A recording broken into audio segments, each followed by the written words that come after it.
So he's pissed. Yeah, so he said he would drop out. And Mike said he would only come on if we were desperate, didn't he? So this is it, I think. Well, we're always desperate. By the way, evening, John. Nice to see you. Just loving the chat, loving the baggy. I was just sort of thinking about the glory days of the 90s where we all wore, XL shirts and baggy jeans, and how many more penalties we would have got in that era. Do you want to know what size Alan Poughton wore in his match-worn shirt? Yeah, but he didn't wear a jumper. He didn't wear a jumper under it like I did. Like John's absolutely spot on. Go on, what size did he wear? Does anyone want to take guesses? This is an Avec. I'm going XL. He's an XL boy. Even in the Avec, which is about enough to look after a church wedding. It is XL. I agree with XL. I agree. No, maybe double XL because you need a different guess. Oh, what's that say? Does it say XL? XL. XL. Yeah, it does. Yeah, XL. There you go. I feel like I was forced, railroaded into changing my mind. Can't believe you're calling Alan Poughton fat. Muscular. He's a unit, isn't he? He's Adam Traore. That's what we're talking about again. But Fenners' hoodie today of his training top. That is prime. That Diodora training top is superb. Give us a 12, Bruce. I went in the loft to find this because once again I had to get dressed for the pod. And you don't have to. Well, no, I felt I should. Anyway, I ended up looking for this. I thought I'll wear my old drill top. I don't like wearing shirts anymore. I just don't. But anyway, I ended up getting the whole shirt box down while Maisie was shuffling the calendars, and now I've started something. But just like John was saying before we went live, I couldn't wear any of my shirts from the mid-90s now, even if I wanted to, because they're all bloody double XL. Because we used to, you would wear, and I don't know if it was still the same when you started going. It probably was when Youngie, but you're a little bit younger again. You would wear your t-shirt and a jumper, and then you'd wear your shirt over that, and you wouldn't wear a coat even in the middle of winter. It was It was just absolutely mental. This was my first town shirt, the classic Seba 94, which you can sort of see, which I can just still squeeze into. I was 12 when I got that. Nice. That's how big we went in the 90s, wasn't it? The bigger, the better. Yeah. Mine is not ridiculous. Mine is not ridiculous. Well, actually, it does seem quite big. It's fairly large. Oh, I love it. I was mascot in that shirt. That was the shirt. It was Brian Lawes' first game in charge against. I don't remember lending you it. That's I don't remember that. My mum did you a favour. She didn't talk about I was only about 13. Oh no, let's not go there. I didn't know there'd be props tonight. I'm really disappointed in myself. Yeah. I let you all down. This is a bit of a one. I don't know this. I'm not going to do this. I'm not going to go through them all because it's not for audio only. But the blue Seba Geigy, you don't see loads of them about. I forgot about that one. The Ribeiro kits are rare. I think I've got the full set of these. I think I've got the full set. So I've got that one, and then I've got I think that's the same season that we had the speckledy thing. I've got a feeling. I remember Adam Smith having the yellow Ribeiro one on his bedroom wall pinned up. They were those yellow. I think those yellow kits, the 92-93 that we won at Newcastle with a Dobbin goal, and the Seba that had a bit more red in it a couple of years later, was it 94 probably? They're two really, really nice kits. Do you think we'll be thinking the same of the yellow kit from this season? I think the yellow kit from this season gives those sort of vibes. It's a nice kit. Yeah, it's also lucky as anything. Yeah, that's the one we're going up in. Yeah, playoff final. It's a bit like that, when you see these sort of football accounts. They say, "Who's the first player you think of when you see this shirt?" And it's a bit like that now, like that the pink one from a couple of seasons ago. That just instantly brings. I don't know who you guys think of, but that pink kit's going to become a bit of a classic because of the season. Harry Clifton. Clifton. Yeah. And the one that the fans designed. Yes. Yeah. Yeah, Maisie's got that. It's a nice kit. But do you not think? Why did we I ever like have a that white? one. I Why like did we have a that. white kit I though? like that one. Was that our third kit? Yeah. Yes, it was. Yeah, we barely wore it. If we wore it maybe twice, 3 times, Did we I'd wear be it? surprised. I was trying to think of where we wore it. That was early. Was this non-league? Was this a non-league shirt? Yes, it was. If it's Oh. era, it's. I'm not looking at that again. Well, you might know this, Bruce. When do you think we started selling kits, as in selling shirts for retail? Maybe was it when maybe Adidas took over or something like that? When was that a thing? When did that become a thing? Bruce was already on the Telegram reports going, when is this kit launch? No, if I'm honest, Bruce is at the loom making his own kit at this point. If I'm honest, you don't.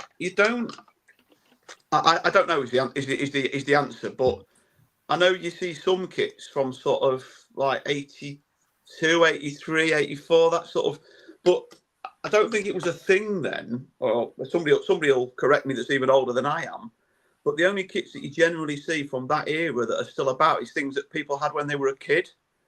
So it's not, this is my dad's shirt from that he's let, he's passed away and he's let, my dad had this in the early 80s when he was 40 or whatever.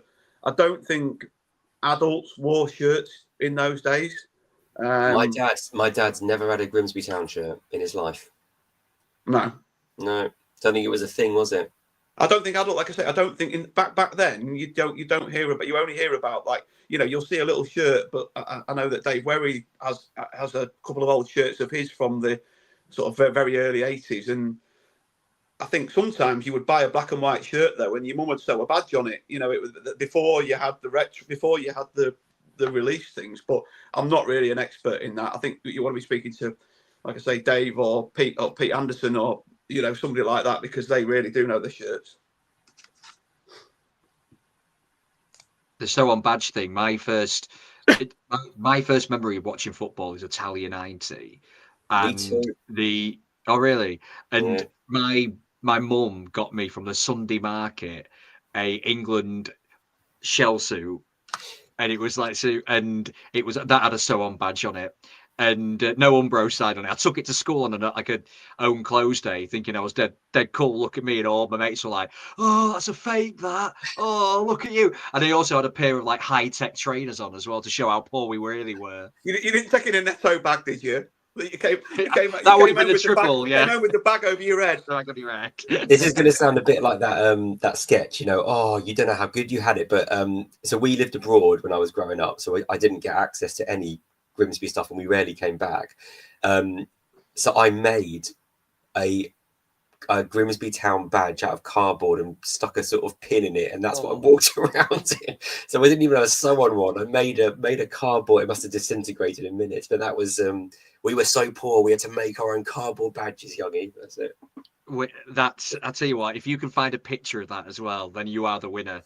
There's no other discussion after this. Is this like reflective of the nation then, Youngie, that you've now got sort of the middle, and even the middle classes are now buying fake knockoff football kit.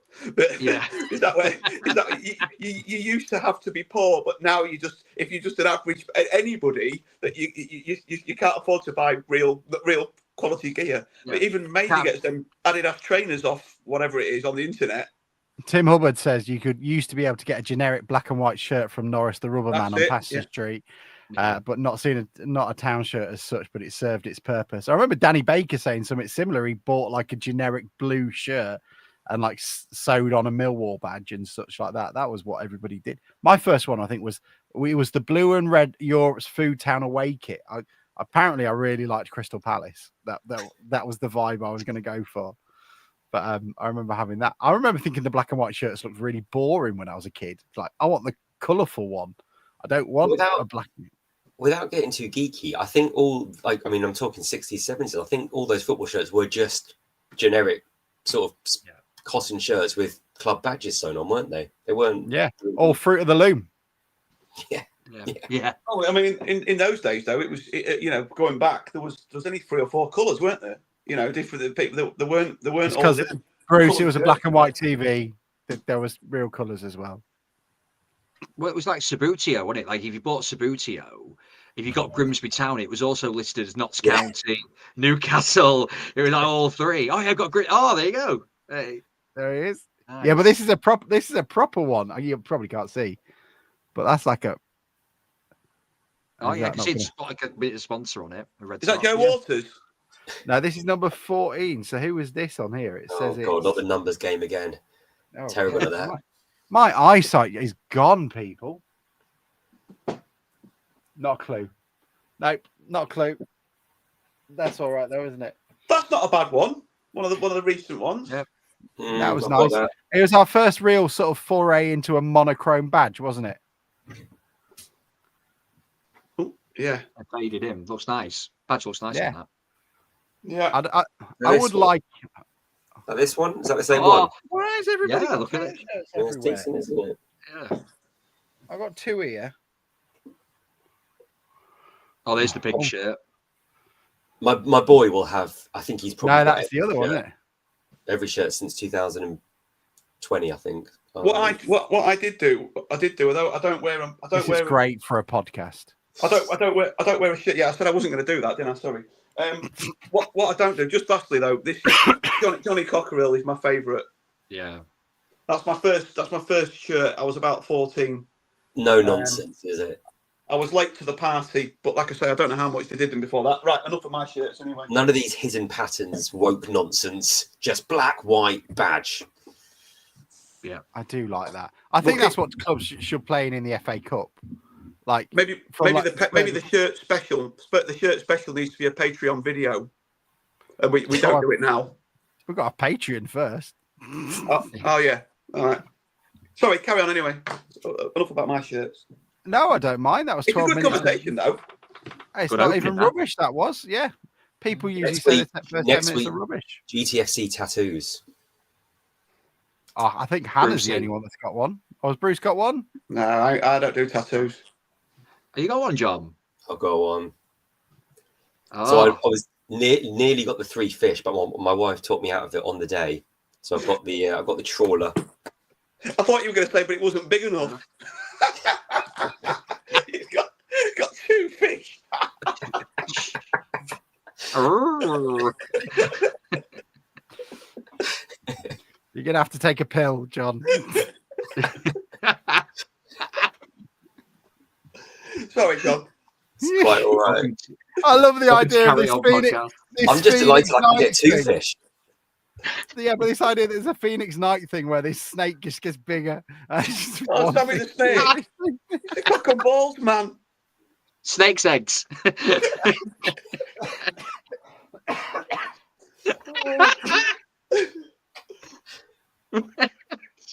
Oh dear. Oh well. I'm getting hot in this top. Oh well. If we hang around for too long, people, Bruce will be taking it off by 50 minutes gone. No, I'm going to get a beer to cool myself down. I'll be back in a sec. Okay, right. We'll do the music as we let Bruce go get himself a beer. Open wide for some soccer! And now the shipping forecast issued by the Met Office on behalf of the Maritime and Coast Guard Agency at 1130. Go! At 1130. I don't think I've ever wanted to be in a stand more than my life around there. They're going crazy. Hey, they got a penalty here. There'll be fish flying about there. There's no tomorrow. What a magnificent piece of football! A really, really good goal. You can't make it straight like that.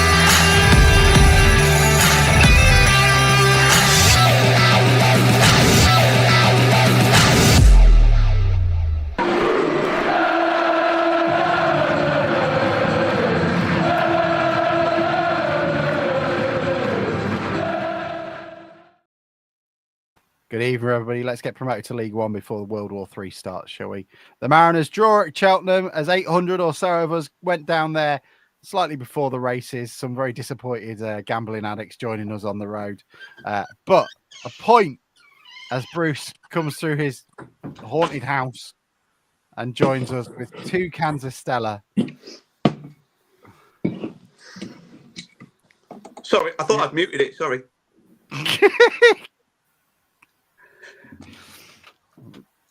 That was and there we are. So the Mariners drew 1-1. Sadly I didn't go, but the vast majority of the pod team did. Bruce, did you go? No, mate. I should have gone. I stayed at home to Maisie was in the semi-finals of the County Cup. How did she do? They lost. They were 5-0 down at half time, and they just weren't at it. They didn't play. We've seen teams turn up before, haven't we, that don't perform, and on the day they didn't perform, which was a bit of a shame. But hey ho. So yeah, came home and listened to it on the radio with pictures. Brilliant. I'm glad to hear it. Speaking of County Cup, congratulations to Cleethorpes Town as well. They will be playing the Minnows Scunthorpe United in the final. Big game for Scunny as they play one of the bigger teams in the county. And will be, good luck to the Owls in their final, and hope it's their first ever win in the Link Cups if they beat little old Scunny. I guess it will be. Yeah, I think so. But Grimsby Town won, Cheltenham Town won. They were big, they were bruises, they were absolutely everything we expect of that manager's team. I say that manager because I've entirely forgotten his name. I wanted to say Graham Adams, but it isn't. Yogi, what was it like? It looked like it was a... Do you know what? Actually, no, I'm going to be critical. I thought the away end looked pretty shite from the TV. Am I completely wrong? I didn't hear much of anything from anyone there, I've got to be honest. Or was I flu-induced? No. Yeah, it wasn't the most raucous of away ends, I'll have to say. I think that probably didn't help that we were shooting at our end first half. Did we do that? Yes, I think we did. And I wonder if it's to do with the fact that the penalty box at that end is dodgy. It was really bad, really cut up, wasn't it? So I just wonder maybe if that's what maybe swayed the decision. But yeah, so yeah, the atmosphere, it was okay, wasn't the best, but it's a nice little ground, Cheltenham. I couldn't remember a lot of it from the last time we went, but it's a nice ground, quite compact, and overall a decent performance. I think that if we snuck it at the end, I don't think many Cheltenham fans could come out and say it was an unfair result, but probably on the balance, a draw. I think both teams are quite happy with that. I thought we stood up to the battle well. I thought Doug Farm was excellent yesterday. I thought he really stood firm against their kind of big forward line. There were times where we let them too much into the game, especially after we just equalised. They had like a 10-15 minute spell. That is Ethan Williams, the lad from Man United. We were scared to tackle him because I think there was a bit of a kind of worry that we'd take him down and concede a free kick or another penalty. But generally a decent performance, and I said it on Twitter yesterday, a mark of how far we've come as a team, really. I honestly think, having seen most of the teams in this league this year, we can consider this team right now, maybe not the team at the beginning of the season, but this team right now, I think, is in the top 4 or 5 teams in the league. I honestly think that. I think now we are in a position where we will give anybody in the league a game. And we went to a team yesterday that are in good form. They were top of the form table with us and nullified them, really, restricted them beside that little spell where they got the penalty and scored quickly afterwards. And there's 10 minutes after we'd equalise. Generally, we were in control of that game and we had chances to go and win it as well. So I think a good point on the road keeps us in the contention. And, the more we stay unbeaten, the more confident we become. 20 shots on target, John. You were down there. Did you have many in tow? You usually go with an entire ultra firm of not this time. Couldn't convince anyone else for the long journey apart from my boy. I say on the atmosphere, I think the ground doesn't help. So you come in through the middle, and then essentially there's a sort of 5 or 6 rows in the middle, and then you're split into 2. Yeah, it kind of splits it, doesn't it? Yeah, so you haven't really got the consistency. So there was a couple of songs which then kind of trickled across from right to left or left to right, but by the time it got to the other side, it sort of died out a bit. So there wasn't really a united sort of front on that respect. And then on the decision to kick off, I think it kind of worked out well because their keeper was shielding his eyes from the sun. There was quite a low sun in the second half. So yeah, I mean, it wasn't the most raucous atmosphere considering what we've done in the position. Yeah, Tim, I agree. I think that was I don't know if that was a sort of tactical decision or strategic on our part, but it did seem to have. If we've got to that level, we are playing above what I imagine Grimsby Town's organisation. Yes. So I'd say, I mean, I think Youngie's given a brilliant summary there. I think both teams would have probably thought they should have come away with 3 points. I think we were probably slightly better. There's 2 chances in the first half, that Green chance, and Green is such an instinctive player. You give him time and you can almost see the cogs turning in his head. So we were right in front of him as he's running towards us, and you can see he doesn't know what to do, and he takes that extra touch, and then Curry should have taken an extra touch and really should have done better with that chance. So we had the rub of it, but they had the pen, they got the goal, they had that open goal after the right mistake, so they probably would have been upset if they'd have lost it. So draw is a fair result. I would just say, even just a few months ago, going 1-0 down against a team that's top of the form table at their place, and they were strong, we would have all feared the worst. And I think the best thing is the atmosphere didn't turn negative or dour or in any way concerned. It felt like we were consistent. We felt calm. The fans, I think, were sort of backing the team, because I think this team now, just as Youngie said, is a different team to the team that started this season. And I think that's as good a sort of testament as you can give to this team, is that, you know, a few months ago we were talking, not even months, probably weeks, we were talking about we go 1-0 down and that's the end of the game. And it didn't feel like that yesterday at all. And the goal was definitely warranted. We deserved it. We played some good stuff and came away disappointed in a draw, which I think is probably a good nod to how far we've come. So yeah, good away day and a deserved point. I think the chances that we create, I think the difference between the two teams was we really created our chances. What you're talking about for them was a penalty that we gave them and the mistake by Wright, which was nearly absolutely horrendous, wasn't it? I mean, it was awful. He had so much time to clear the ball, and hopefully that's a learning curve, you know, for him. He was just up in his save percentages. I don't understand what the criticism is. If the guy had a left foot, I would have expected a 12-year-old to put that in with his left foot. He just got no power behind his left foot at all. But anyway, I don't want to dwell on that too much. But I think we created our chances, and like you say, the Corey chance in the first half. Well, I didn't see the Green one, so I'm not quite sure which one what you're talking about there. But the Corey one was, I mean, it was a nice little ball through by Svan Thorsen, and he just suddenly was sort of, the defenders were going the other way, and he just was through on goal, wasn't he? So no, I just thought it was. I think like you say, you know, you two were there, and you've summed it up really well. It was a solid performance. I don't think we were at our best, but I think it was a solid performance, a decent result, and as long as we go and pick up 3 points on Tuesday night now, it's a good point. Just to go back onto what you're saying about Svan Thorsen, yeah, that through ball was lovely, but the bit of play before we equalised, where he took the ball from the right, cut in to all the way to the left, and somehow, when you thought he was going into no man's land because Denver Hume wasn't making a run on at that point, turns himself around, just phenomenal. What a player that lad is becoming. Now that he's he's hardened up to League Two football. He's showing that quality that clearly was the reason why we signed him, but he's adding them extra things to his game as well. He gets better every week. He's, I think, the best technical player I've seen in a Grimsby Town shirt for many a year. He is quality, I agree. Real quality. I agree.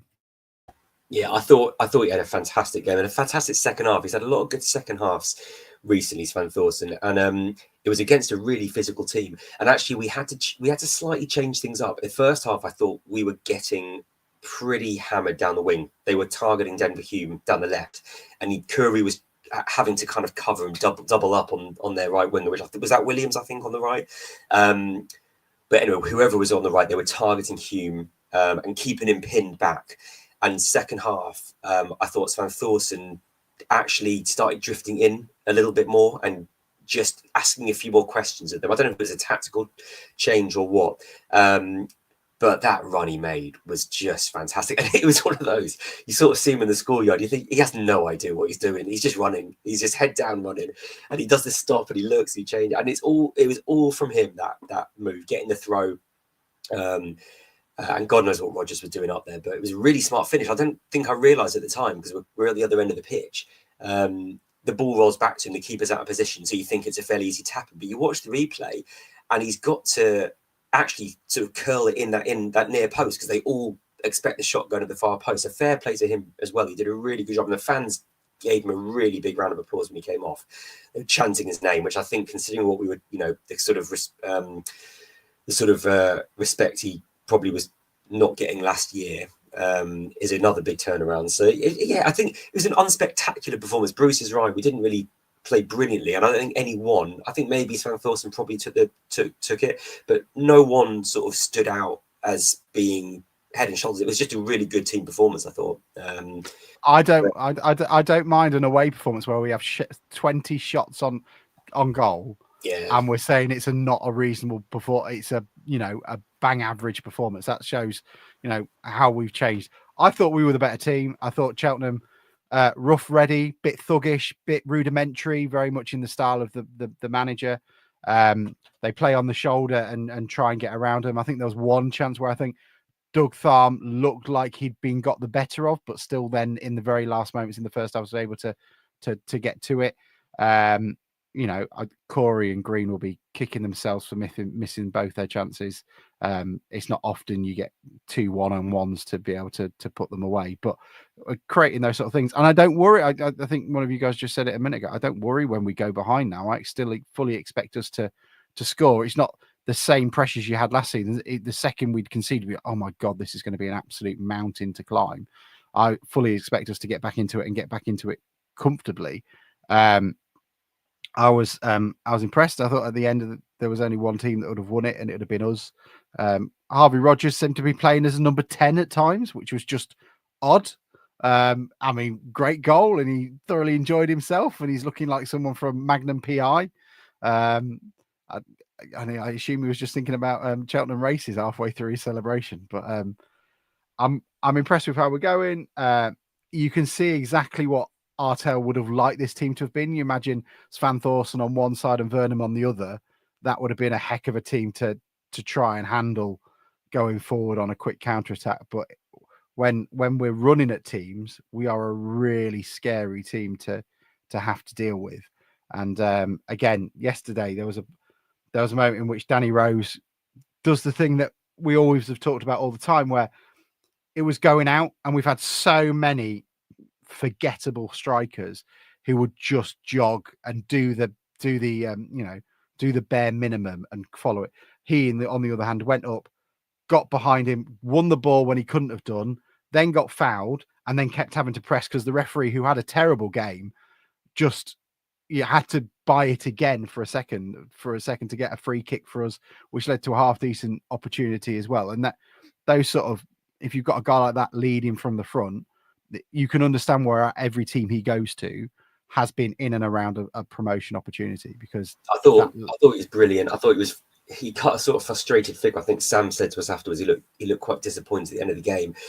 He wasn't really leading the line, actually. That was Burns was further forward in the first half. He did go further forward when Burns came off for Luca, who played a bit further back.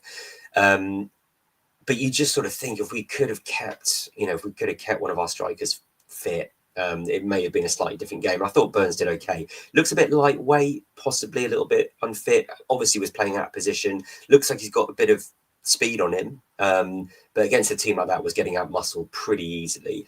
And I thought it was unlucky, actually. I didn't think he was, well, it was probably a tight one for the offside decision.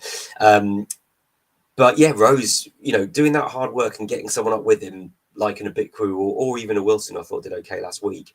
I think that's a different prospect. I think he looks slightly frustrated. And the fact that we've got either Burns, Luca or Barrington, I guess, to come on as his support probably suggests that we're not getting the best out of him. Which is, again, the fact that we're unbeaten in 5 and that's the case. And if Abitku's back soon, then great. So I think it could have been a slightly different game. But fair play, Burns came in and did all right. I thought. Don't know what you thought, Youngie. Thought he did his job. Yeah, it's a big ask for him. He only literally played about 10 minutes of football for us before yesterday, didn't he? So it was a big ask to kind of come in and also playing a position that he's not familiar with, really, because by all accounts he's a wide player, isn't he? I thought to do with the offside. I thought it was a nice finish, actually, the way he got around the lad. But yeah, I wonder if it was against any other team and we didn't have all these games coming up, because I think we'll probably end up talking about this tonight, where we've got, essentially that was the first of a run of 6 games in 2 weeks, isn't it? So it's a massive period. I wonder if a bit crew might have started yesterday, if one, it wasn't against such a physical team, and two, if we didn't have all these games coming up. I wonder if maybe leaving a bit crew out yesterday was a little bit more, let's save him for Tuesday night, or let's save him for one of these other games coming up, because this schedule is going to be, I think by a week on Saturday's time, we're probably going to know, whether or not we are real contenders and whether we're going to be there at the end of the season, because this run of games has got some tough games in it. So I wonder if there was maybe a little thinking about that as well. It was a chance for Burns to get 60 minutes, which he hasn't had under his belt. Gives him a bit of a chance. No, he's got a bit of pace, so he might help us out. But ultimately, he probably won't play another game now for the next few weeks, and hopefully a big will be back and move on from there. I think the whole club just feels like things are good at the moment. On the pitch, we can see what David Artell's trying to do. He's silenced the doubters, and there were many. They've been silenced for the time being, and I think there's probably enough credit in the bank now for probably another half dozen games, whereas it was game by game judgment on performances and the recruitment. You like John was saying about Van Thorsten or Youngie, that he's beefed up. And I think now we're all going to be, because there's some intelligence and some thought going into the recruitment. We're going to be looking forward now to seeing what Burns can do and seeing what Tory can do moving forward. And even if we do fall just short this season, with a bit of recruitment and the right recruitment, and also next season, if we're going to take another 3 or 4 loan players like we normally do, or 2 or 3 loan players. Grimsby, did you see them last season? They were half decent. We're going to have a better crop, as we talked about in other transfer windows. We're going to have better players offered to us, because they're going to think they're going to be right up there next year. So I think it's a really good time for the club, and I just hope that the town come out and back them, because I've seen things today about our average attendance is 5,900,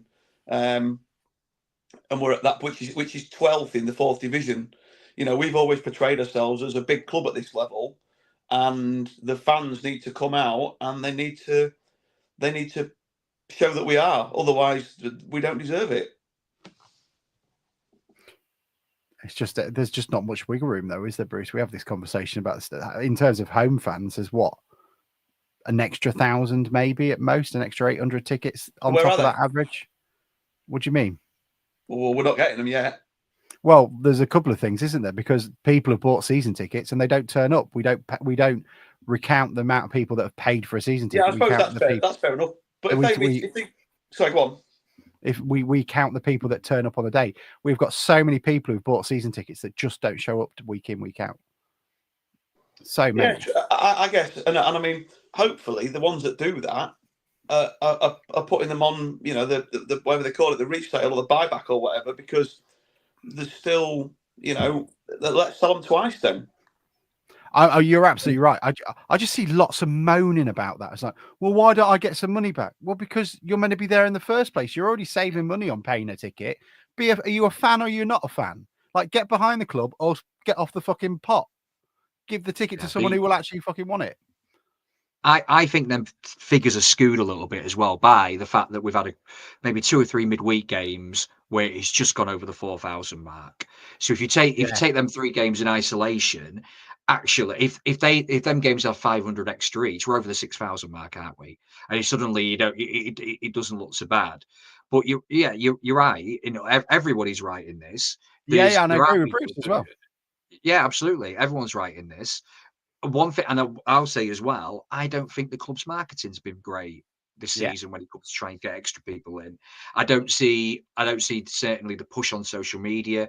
I've said it to you before, and I promoted events before. Okay, it's a different field, but I always think you should always tell people how many tickets you sold if you think something's going to be big, because it's that classic British thing. If you see a queue and you're intrigued, you join the queue. And if you make your event sound like it's a big event, people will want to be part of a big event. So we haven't been great at that this season. What I will say is that they are trying. I know this for these next 2 midweek games, aren't they? Because I know they're doing the things for the people that live around the ground. They're giving away free tickets. I know they're doing some things for the youth football as well, which is great. But I don't think the club marketing this season has really delivered.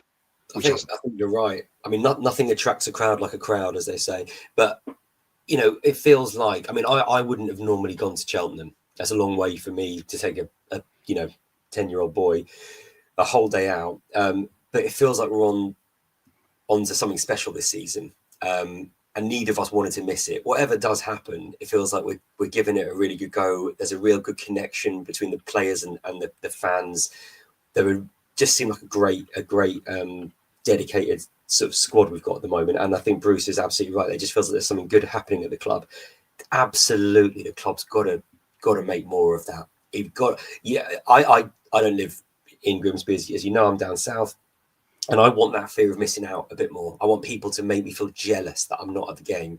I want to feel absolutely gutted that I don't do it. And I absolutely love watching Town wherever, but if I live nearby, I want to have that feeling as well. So get that going. And I'm not, there's a number of ways we can do that. And maybe some of these midweek games are going to help. And obviously, we've talked about this for months now. Get good performances on the pitch, and it should result in better turnouts. And that we're not seeing that, I think, is maybe to Bruce's point, a bit of a disappointment. And I think it's a tough time at the moment. Whoever you are, whatever situation you're in financially, it's a big ask. To fork out a lot of money, and fans are turning up and paying their money, so you've got to respect that. But it feels like we're on to something good at the moment, and it would just be a shame. I just don't. I mean, me and you work in the same sort of business. We know, exactly how often we have to put on events and such like that.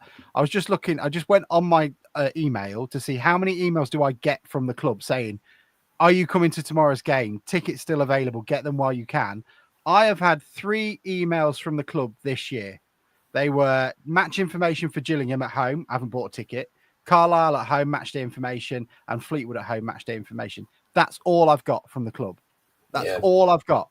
It takes you 2 seconds to write a fucking email. I don't understand why no one is doing that. And is that just regurgitating Christine's? It is, yeah. Where's the commercial drive on it? Where is no one's just going, we have got 500 tickets left. We are on the verge of promotion. This is the most successful team we have had, unbelievably, for the last 20 years. Get your fat asses down there, because there's fuck all else to do in Grimsby at the moment, because you can't go to the beach and Taylor Made Fun is shut at 4. So get down to bloody Blundell Park. And without wanting to get into the world of work too much, but it's increasingly difficult to get people's attention on social media. And people have almost got to be wanting to look for it. And I think, we all search the GTSC hashtag and that's great. But, if you're not getting your email marketing right, that's 101 stuff. So we're stuck in sort of, last year's kind of marketing plan. And I know we got, the new investors that came in, one of them talked about maybe bringing in some of their marketing expertise, but that's pretty basic stuff. You're absolutely right. I didn't even think about that, Alex, but I haven't seen any emails from the clubs. Not just that. So it's my kid's birthday. I'll sort of talk slightly quietly. He wants a Town shirt. I went online and they're half price at the moment. Now, I didn't see that advertised anywhere, but why are they not shouting? Like, they know I've got a 10-year-old boy. I bought enough shit from that place for them to know that there's so advertise it to me, sell it to me. I want to be sold to. They're half price at the moment. Get him out the door. I didn't see anything about that. Maybe I missed it on social, but as I said, you can't rely on social to get your audience these days.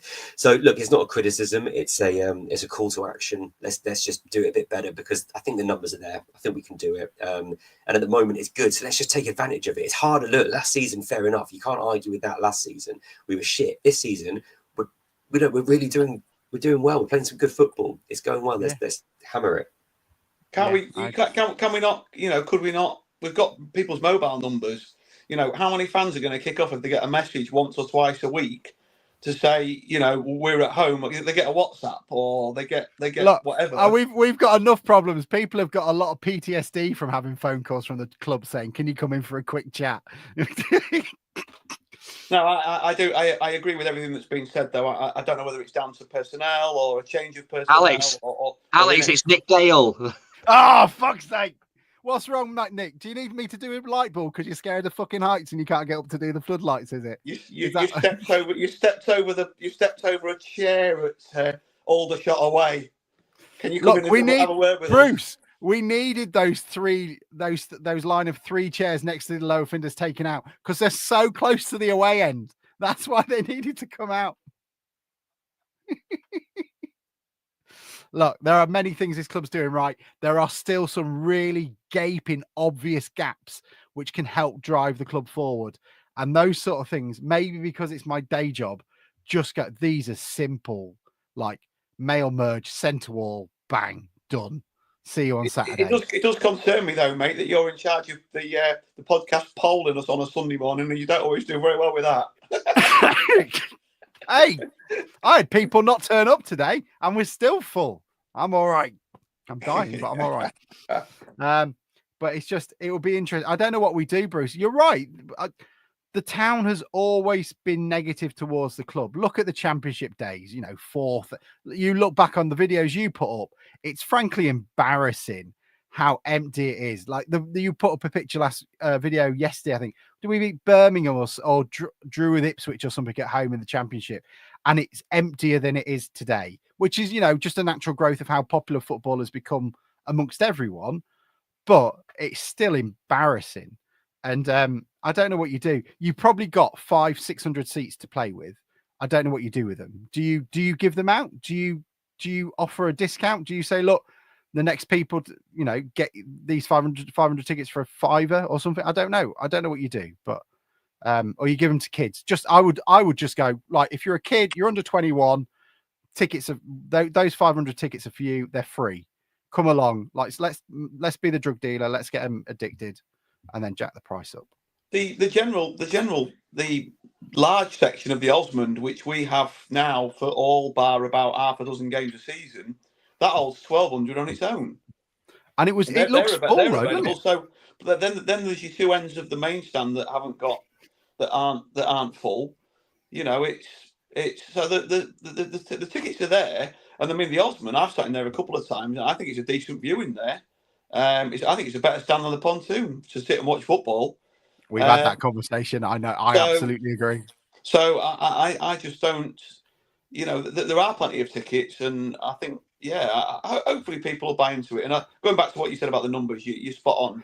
You look at the games, you look at the crowds that we played away in front of, and teams that are now getting 25,000, we're getting 16,000. So that's all relative. In the mid 90s and the early noughties, I think we just got a bit complacent as well that we were at that level and that was where we were, and people probably would have been down there like a shot if they'd have realised where we were heading. I think just with these, we got businessmen, at the top of the club and now involved in the club, who understand the power of this stuff. I mean, Jason's built businesses, based on data, and we talk a lot about data and on the sort of pitch side. It'd be interesting to know what the club's doing in terms of, data, in terms of the fans and the local area and things like that. As we talked about, lack of emails, lack of contact, WhatsApp, whatever it might be. It's you got to build both, don't you? Because if as we're often told, getting fans down is potentially the difference between 1-3 points or no points and 1 point, then we should be doing all we can. So I hope it's something the club's looking at. I'd be very surprised if it wasn't, because these people have built, Jason was at the forefront of this stuff, wasn't he? He was literally dealing with data and marketing for these businesses long before anyone knew much about it. So I hope it's something the club's looking at. I wonder as well, and I might make an absolute fool of myself. It happens regularly. But have you seen lately that we've started to tweet goals that we've scored against that opposition and games earlier in the season? I assumed that was you, Bruce. Yeah. At the end of those videos, how closely are the lads who do all the media working with the people that are in the ticket office? So at the end of that video, when you've watched that video, buy a ticket, a little thing at the end, a little thing comes on at the end, buy a ticket, don't miss out, on the next goals against Cheltenham or the next goals against whoever. Are they working together? Let's thank them for coming. Is there some sort of, you guys will know better than me, but is there some sort of pre-planned sort of, targeting campaign that they're doing to sort of, right, let's do this. Remember how brilliant that goal was that Vernon scored at Colchester. Right, don't miss Charles's next goal, and you could have something about next Christmas or something.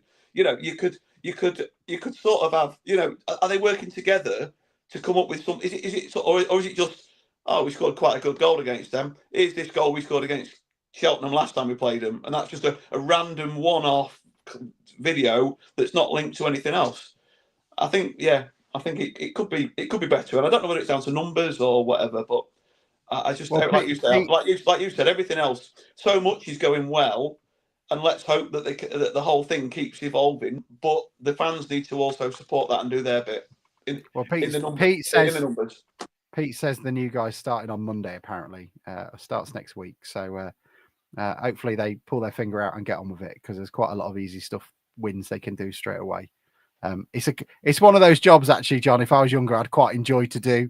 There'd be quite a lot of quick wins within like 2-3 weeks. It would go, actually, the club are coming on really quickly. It's like, no, I've literally just got your email and I'm bombarding you. Do you know what the silly thing is? It's not. Maybe I'm being a bit naive. It's not difficult, and there's at least 100 or so other examples out there on a weekly basis that you could look at. Look, I don't know if your company watches this, John, or if it gets back to them. It is extremely difficult. It is hard work. And it takes a lot of. Ignore what John says. What I mean is, sorry, let me rephrase it. What I mean is, it's not difficult to look at what the 100 or so other clubs are doing, and you can nick the best ideas. And impersonation and whatever the saying is about copying being the best form of flattery. Imitation. Imitation. Thank you. There are plenty of other clubs doing things that do not cost a huge amount of money.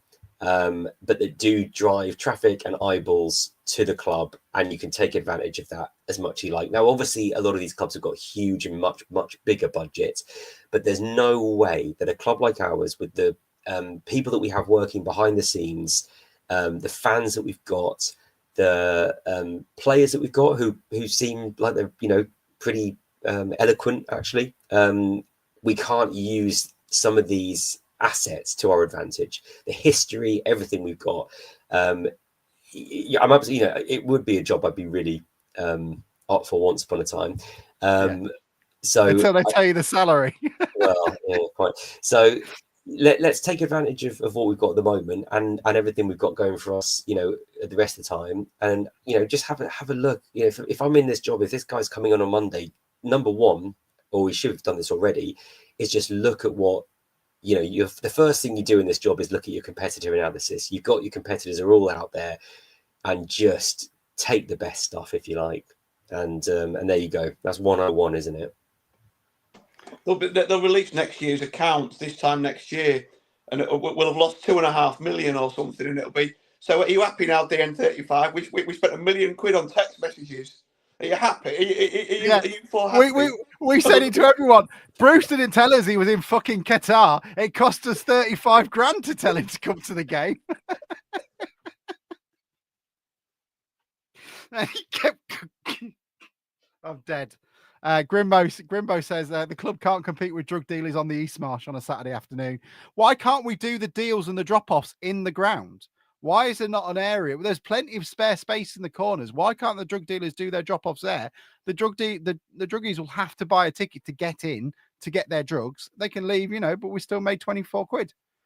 It's got money laundering scheme all over it for me. I think the club could make a fortune out of this. What's this? A ticket's now £100 cash to sit in the Osmond. All right. See, loads of ideas. If you need us, Jason, Andrew, you know where we are. As do Humberside Police.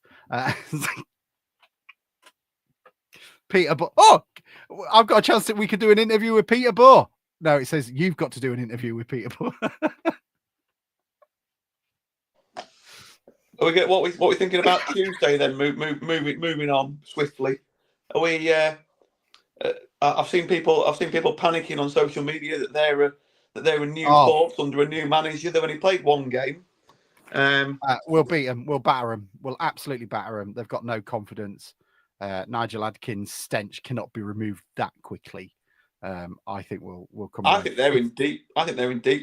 Yeah, they're going down. Yeah, it's a bit of a shame, really. I go to Birkenhead quite a lot, and I know quite a few Tranmere fans, and it's no different to here, really. If anything, it's worse because they've got to spend an entire fucking afternoon listening to Liverpool and Everton fans who don't actually go, and it's just harder to get where they are. But yeah, it's a struggle for them. About Tuesday, Rodgers limped off, Green limped off. We don't know the status of Abikwu or Wilson. It was a tough physical game yesterday. Look, we should be beating these teams, but this is Grimsby Town. We don't know, but it feels like a different team. We're 6 unbeaten now. Home form's picked up massively. We should have decent enough depth in squad. We've given Burns some minutes. I think we can mix it up. We did yesterday. We brought Warren on and changed the system a little bit, so we can mix it up a bit if we need to as well. So yeah, we should. I worry that if we're missing Green and Rodgers in particular, both those players, that potentially could be a bit of an issue. But we should have enough, shouldn't we? They've been looking dire recently, so let's take advantage and just go full throttle, I hope. How good does that sound for Town fans? We're all going, yeah, we're going to win. And do you know what? We're saying we're going to win. And also in my head, I'm not going, actually, I need to cover myself because we might not actually win. I think we'll give it a good go, and I think we'll be the better team. Youngie, sorry, I'm interrupted. Well, I mean, on top of what you were just saying then, I'm thinking that about Walsall on Saturday as well. I'm looking at Walsall going, not in the best of form at the moment. I fancy our chances to go there and nick something. I'm in the same boat. I think for the only thing that worries me about Tuesday is people posting stats of, they haven't won away since November. They've got one of the worst away records. Since 1978. Yeah, absolutely. But yeah, like everyone said, I was going to say this earlier actually, and I think it's kind of relevant to what we're talking about at the moment. The difference is now that our standards have risen. Now we're talking about Saturday being kind of a solid, maybe average performance, but now an average performance to us is a 6-7 out of 10, when before it was maybe a 5-6 out of 10. That's the difference in quality, and that's the difference in standards. We have, and the other thing is we have better players. It's as simple as that. The players themselves are better. This is not about anymore about, we can talk about, mentality or anything like that. We have much better players with better ability. And it's something we can't be able to say for a long time. So, yeah, I think we'll be okay Tuesday night. And I whisper it, fancy it on Saturday as well. I'll tell you something. If we get 6, I'm happy with 6 points in the next 4 games. If we get 6 points from 12, I'm happy, because that's 2 pretty difficult fixtures we're coming up against. And so I wouldn't mind if 6 from 12. I still think that's more than enough. David Riley saying we need 7 wins to the playoffs. That means then you've only got 5 to go, with the likes of Newport and MK Dons coming up, all of whom are struggling. So we've got quite a few teams that are struggling actually still to play. We've got Harrogate again as well, haven't we? And we've got... do we want to play our favourite game of just going through teams we've got to play? I saw a couple of Notts County tweets though, predicting. I don't know how they ended up on my Twitter. That's your old algorithm thing. But yeah, they were saying, this is what I think we'll do in the next, and I think there were 3 or 4 had posted, and at least 2 or 3 of them had got us down for a point at best. You know, so everyone thinks like we think. It's not. We're not the only ones that. Oh God, you know, people will be looking at us and thinking, "Oh, they're in a bit of decent form, aren't they? Just outside the playoffs." You know. David Riley says the league can't be that strong if Doncaster are second, which does say a lot. Yeah, we've put in good performances against the teams around us this season. Grimbo says he only worries about Notts County. We've only got to play them once more, mate, and then they're done. And then we can get our points from elsewhere. And we've got the likes of Harrogate, Morecambe to go, Tranmere to go, Colchester, Newport. We've got some winnable fixtures coming up between now and the end of the season. We should be. I think it's going to be entertaining. We want to keep this momentum going, don't we? We've got 6 now unbeaten. This is the right time to be hitting form. This is the right time to be building that momentum, just as we're coming up to that run in. So we have got some really tough games, and this will probably define the season. You don't want to be looking back at those kind of Accrington games and sort of looking at those kind of games that just ran away from us or that we shot ourselves in the foot. So it will be a test, but I've got absolutely no. I think. Look, I think we're in the mix and we got a chance, haven't we? I just, I hope some of those points dropped early in the season don't come back to bite us. But look, if you're looking at when you want to start hitting form, this is it, and we are that team. So let's keep it going. Let's grind out a few results nasty, if we have to, like we did on the weekend, and then let's turn over teams like Tranmere on Tuesday if we can, and keep it going. Because I think if we, we've seen it before, don't we? Teams that pick up points around this time of year as the games start picking up, and teams around the bottom start to get nervous. They can go on little runs, and who knows? Things can just start to fall in place, can't they? Right. I'm just going to. Oh, go on then, Sorry, Bruce. I was just going to say very quickly, and League One could be a very tasty place to be regionally. Oh, it could be amazing, couldn't it? Can you imagine Bradford going up, Notts County going up, Hull coming down, Lincoln doing fuck all. Well, Lincoln have got to survive first. Rotherham, yeah, Barnsley. Doncaster, yeah. Me and John will never see a game. And neither will have. You imagine the banning orders by the end of the season. Hi, it's Nick Dale. You don't even work there anymore, Nick. Yeah, but smell it. Do you need someone to come in and help with the paperwork? It'll be like that scene in Hot Fuzz when he's getting all the teenagers arrested with they'll be like that. Look, so my mum's looking for a house in Cleethorpes. We are skirting through Rightmove, and I've just put it up secondly, but we found the house with the greatest view from its bedroom window the world has ever seen. So here we go. A house up for sale on Neville Street for 90 grand. Look at the view out of that window. Bruce, come on. You said you needed storage. Surely you've got 90 grand sticking about to buy this place. Look at that for a view. And we could pass the drugs through the window into the fan zone. Get me a little drone out. Easies. We could swap that window for a slide. It'd be like Luton. We could let the fans in through our windows. We could let the fans in through our house. It seems really full for 5,500. Jason. What the club needs to do, Fulham. What the club needs to do is buy the house, put like a hot tub experience in that room. Yeah. Make it some sort of tourist friendly, luxurious Grimsby town experience, and just spa, hot tub, the works. Come on, this is this outside the box thinking we kind of need, isn't it? Could you imagine? You made me money back in a year. Absolutely. It'd get abused. There'd be all sorts of people would be complaining about that they'd seen through that window. Yeah, 5-0 defeat to Braintree for a start. Why is there a goldfish floating in my hot tub? Just to kind of, it's funny you said this actually, Alex, because Dan Mazdam, currently a good friend of the pod, is buying his first house. He's got a mortgage approved. It's near the auditorium, but the house he wanted, he viewed one on, I think it was Blundell Avenue, and the back. Oh, is this the one that I saw? I know which one it was. Yeah, so he viewed it and he took a picture from the back bedroom, and it literally you could see the only thing you couldn't see was the goal mouth in the pontoon. Rest of the pitch, clear as day view, went all the way through. He put a bid in for it the next day and was told, "Oh no, we've just accepted an offer." He was gutted. He's absolutely good. But yeah, it was spot on.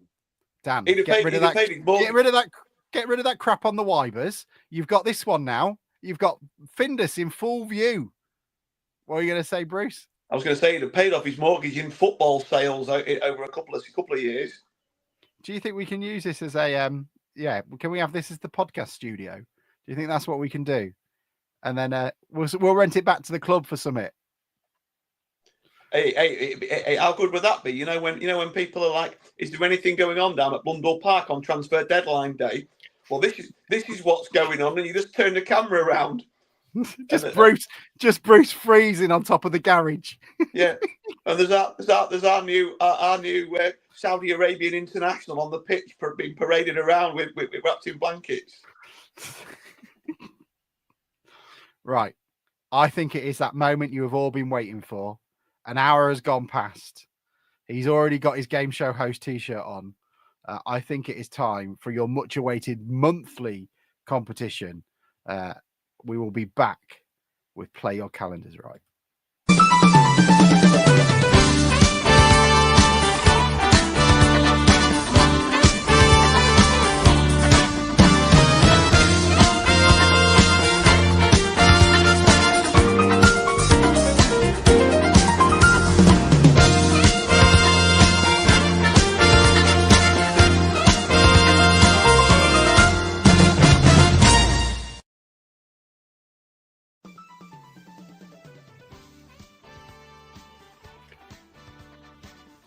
The host is on mute. It is March 2025.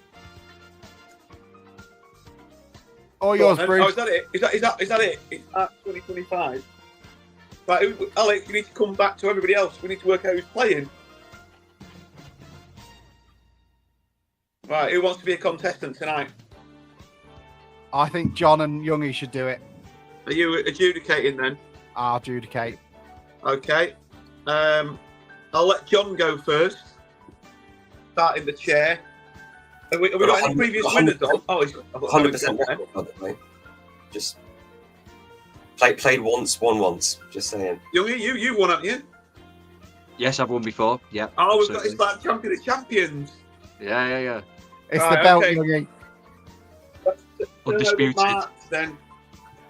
Right, your starting player, John, is Curtis Thompson. Okay. Maisie shuffled the calendars earlier. Are you going higher or lower than Curtis Thompson, John? I'm going to go lower than Curtis. Lower than Curtis Thompson. You've got 2020. You've got quite a good chance.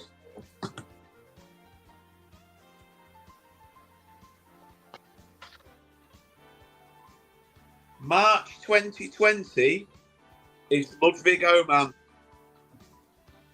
I'm going to say that Curtis Thompson is higher than Ludwig Oman. I'm not going to call Alex in on that one. I had high hopes for Ludwig. I think we all did. That bet never came in. Ludwig, I've got a signed shirt of Ludwig's, and then he left about 2 weeks later, so it's just hung in the wardrobe. Right, higher or lower than Ludwig, John? I'm going to go higher. I thought Curtis Thompson won. What? No, you've got the game. That's how we cocked up in the first. Yeah, this is the current player. Okay. He got it right. Yeah. Don't you tell me how to play the game. Right. Someone should. Right. Sorry, John. Sorry you were interrupted by the producer there. Right. So you've gone higher or lower than Ludwig Oman, sorry? I'll go higher. Right, and you've got 1998. Oh, I think you've right. Okay, so Mr. March 1998. Oh, bless him, Peter Handyside. You are Peter Handyside would have beaten just about everybody for me. So yeah, you've got that right. Well done. Right, higher or lower than Peter Handyside? He made it into my. I said Peter Handyside was in my all-time greatest town squad. Just a little glimpse there. I will put lower than Peter I think Handyside. that's a safe bet. You've turned last year 2024. Sorry.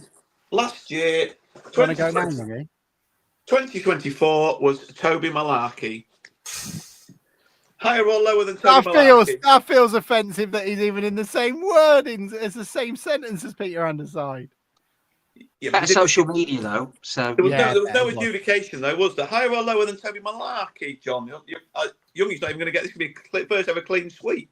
I thought Toby did all right in the second half of the season, but I'm going to go higher than Toby Malarkey. Oh, you've got 2004. She's not. These are a bit mixed up. 2004. the kid is definitely not better. Oh, this is like turning a 2 and an ace every time. You've got John McDermott, right? So you're still in the hockey. And are we going higher or lower than John McDermott? Another one of my all-time 11. I'll go lower than John McDermott. I think that might be a safe guess. You've got 2019. I think you might still be here. I'm playing a blinder. Youngie, what do you want? Shall we go do something else? Harry Davis. That's his on. Your next card. Harry Davis, higher or lower? I'm going to go higher. Higher than Harry Davis. You've turned 2001. I'll take that. Oh, and guess what? You've turned John McDermott. Oh, loving How this. about that? But that's not a pair, so that doesn't count because it was separated by another card. Right, this is going right. Higher or lower? Oh God, lower than John McDermott. Yeah. Yeah. This could be the most boring, shittest version of the game ever. Maisie's There's no done this on jeopardy. purpose. Oh, right, okay. So we've got a half-decent player now. You've got Luke Waterfall, who is lower than John McDermott, but now you've got a bit. I feel there's a little bit more jeopardy in the game. Yeah, I'll take that. I'm going to go lower than Luke Waterfall. Lower than Luke Waterfall. You've turned 2022. This is up in the air, this one. Oh, fuck's sake. You've turned Ryan Sears.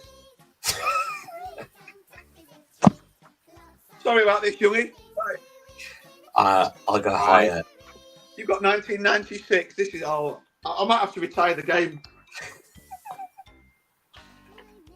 Your daughter has destroyed this game. But you've now got Neil Woods. Oh, nice. And you've got one calendar to go with Neil Woods.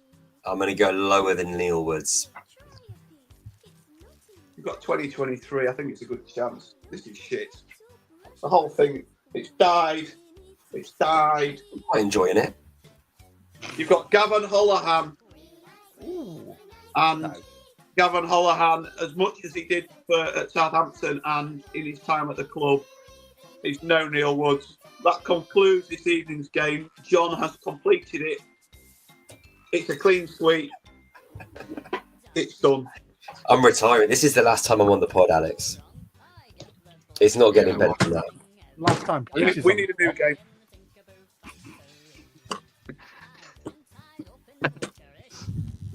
We need a new game. It was a good run, Bruce. It was a good horrendous. run while we had it. I didn't know you were still here, Youngie. Yeah, hi. Well I'm done. going to think of a new game. We might do Scunthorpe United's England Internationals or something. Why don't you do get your programs out, do the same sort of thing. It's Grimsby Town v Scunthorpe. The next one is higher or lower in excitement factor. Oh, I God. think John's left the pod in triumph, and I'm never coming on again because that was just appalling. I feel like even if you don't take that off air, there'll be no public. Nobody will want it. No, that's true. It's a pretty tough game. I wonder how many other clubs have got such an obvious better or worse head-to-heads than we do. If all you have to do is name the year. All you got to do is name the year, and you think, "Oh God, I've definitely won this." Yeah, okay, quite a lot then. Oldham now. Oldham, yeah. Swindon.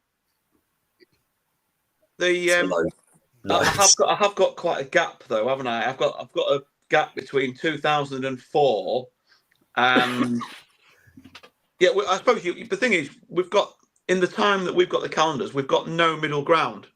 There's like you say, it's feast or famine, and a lot of it, anything. Even if I did have 20, imagine if I had Barry Conlon and I was turning over, we'd be doing who was better in the pub, wouldn't we, rather than who was better on the pitch. Maybe Biggest Boozers is the best one to do. They're saying that though, even in the 90s, Boozers were still better than they are now, aren't they? Yeah, Galley v Barry Conlon. Oh, with this, that I'd love to see. Shot for shot, Barry versus Galley. Galley would beat him and also beat him in a foot race after, and then still go play QPR the next day. I'm now sad. Oh, yeah, you should be. You broke the pod. You've lost the news. Peter O'Hanrahan there. So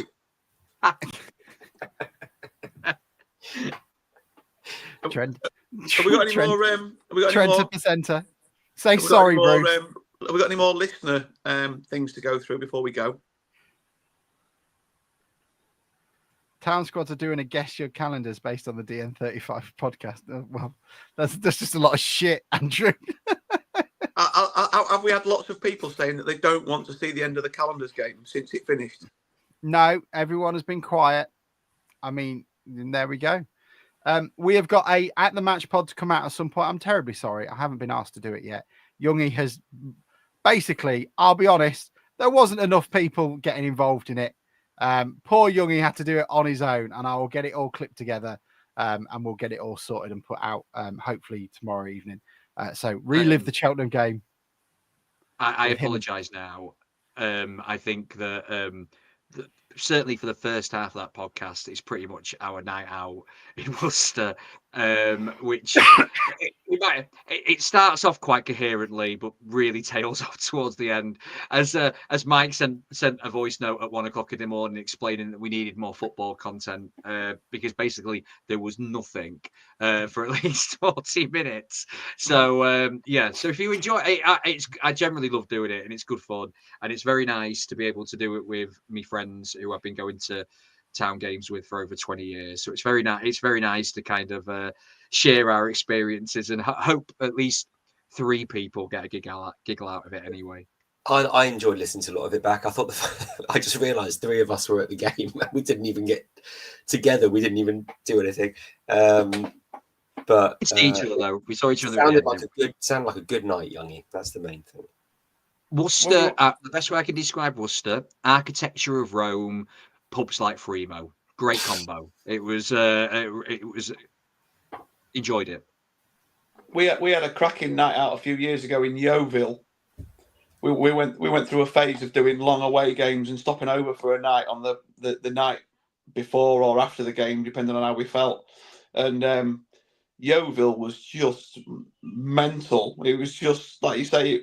It was just like we were in a bar and there's karaoke and there's people snorting coke off the tables and stuff. It was just absolutely off. It was just absolutely bonkers. We had a really, really good night out. It was just everyone was out for a good time. Whether they were doing it the same way that I was doing it isn't important. But it was just a good night out. Think how on cocaine. You think how quickly Bruce reads his stats out. Talking about nights out, who's doing Colchester on a Friday night? I've got the day off, so I probably will do. As long as don't die. Oh, did we win anything, John, on our awards on the Thursday? Or was it some heating company again? Well, I'll just say this: my night out at Acronyms Anonymous was good fun, and I paid very little attention to who was actually winning anything. We have this award ceremony every now and then, and we went last year. Me and John just sat in the corner talking about football. There's a brilliant photo that made it onto the the reels of us sort of like very deeply engaged in chat that I think the awards use as part of their marketing. Like, look at this wonderful networking you can get. And I remember the chat so well. We were talking about Harry Clifton playing the number 10 role. And they're like, look at this great business. This great business opportunity, networking, get together with the greatest minds within our sectors. Can Harry Clifton play number 10? But it was a fun night out, and you were sorely missed. Oh well, I'm glad. Can we briefly talk about the American YouTube vlogger that is now doing Grimsby Town videos?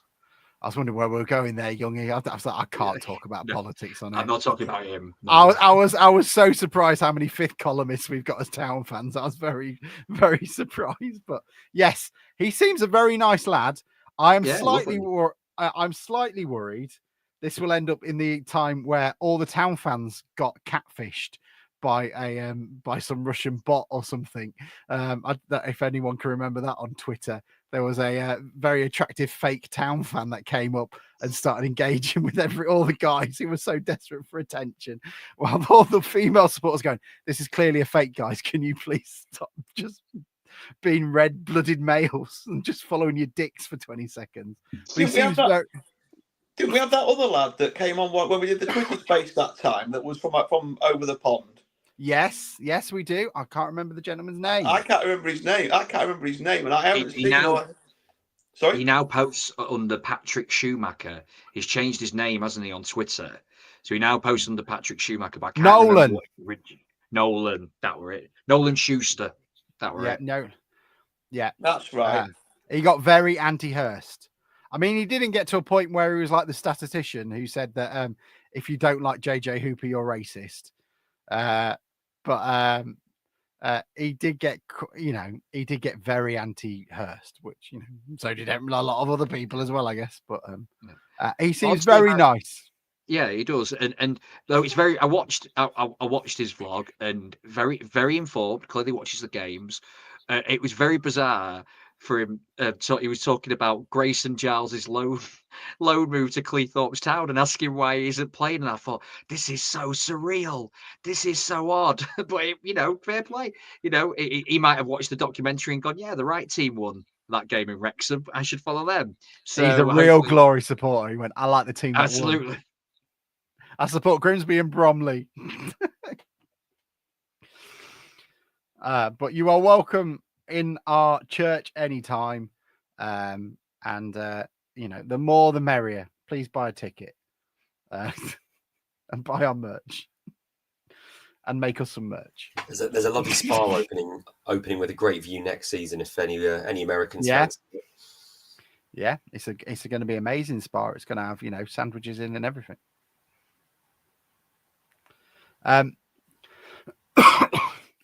Anything from anybody else before we go? I see people are filtering away already. It's 5 minutes before the end of kickoff. People are leaving before full time. Buy a ticket for Tuesday if you can. Buy a ticket for Tuesday, but I don't want to. I'm not going to be there.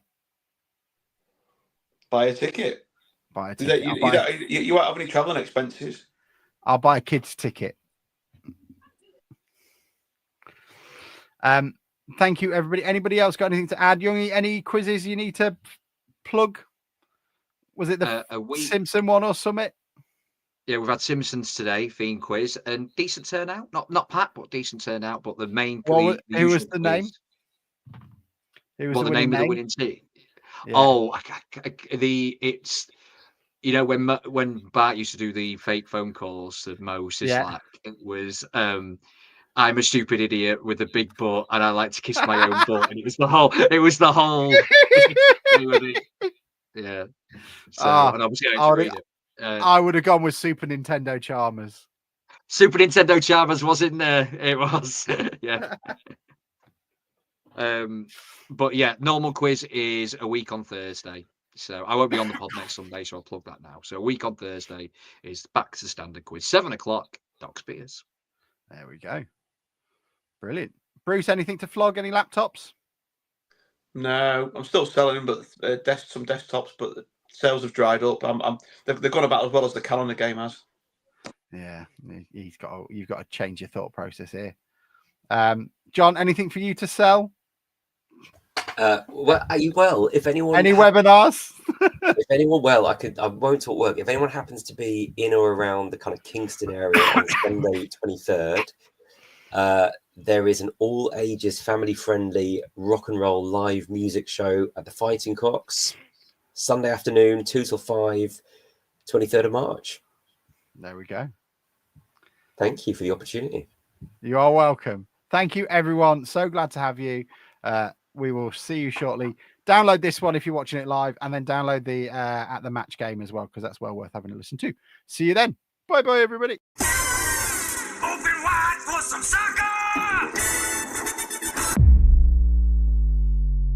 And now the shipping forecast issued by the Met Office on behalf of the Maritime and Coast Guard Agency at 1130. Go! At 1130. I don't think I've ever wanted to be in a stand more than my life around there. They're going crazy. Hey, they got penalty here. There'll be fish flying about there. There's no tomorrow. What a magnificent piece of football!